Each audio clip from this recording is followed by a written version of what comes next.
বাংলাদেশের প্রত্যেকটি নাগরিক যারাই একটি সামাজিক গণতন্ত্রের আন্দোলন গড়ে তুলতে চায়, যারাই বাংলাদেশে ন্যায্য অধিকারের কথা বলতে চায়, যারাই বাংলাদেশে অর্থনৈতিক বৈষম্য দূর করতে চায়, তাদের সবার জন্য এই প্ল্যাটফর্ম আজকে থেকে খোলা। আপনারা এই প্ল্যাটফর্মের সাথে যুক্ত হন। জুলাইয়ের যে আকাঙ্ক্ষা, যে আকাঙ্ক্ষাকে পদদলিত করে সেই পুরাতন রাজনৈতিক বন্দোবস্ত আবারও শুরু হয়েছে, সেইটার বিরুদ্ধে লড়াইটাকে আমাদের সাথে এসে যুক্ত হন।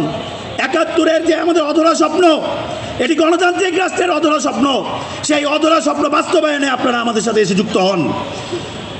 বন্ধুরা, আমরা অনেক দ্রুত করে কিছু করে ফেলতে চাই না, খুব কম সময়ের মধ্যে আমরা অনেক কিছু জয় করতে চাই না, কারণ আমরা জানি আমাদের এই লড়াই দীর্ঘ, এবং আমরা জানি আমাদের এই সংগ্রামী বাংলাদেশের ভবিষ্যৎ, এবং আমরাই বাংলাদেশের এই ভবিষ্যৎ নির্মাণ করব। একটি ন্যায্য, একটি মানবিক, এটি সাম্যের, এটি মানবিক মর্যাদার বাংলাদেশ আমরা গড়ে তুলব। আমাদের এই লড়াইয়ের সাথে থাকবেন, প্রতিনিয়ত আমাদের সমালোচনা করবেন, প্রতিনিয়ত আমাদের পরামর্শ দিবেন। বাংলাদেশের প্রত্যেক নাগরিকের জন্য তাদের প্রত্যেক নাগরিকের পরামর্শ এবং তাদের সুপারিশের উপরই এই প্ল্যাটফর্ম চলবে।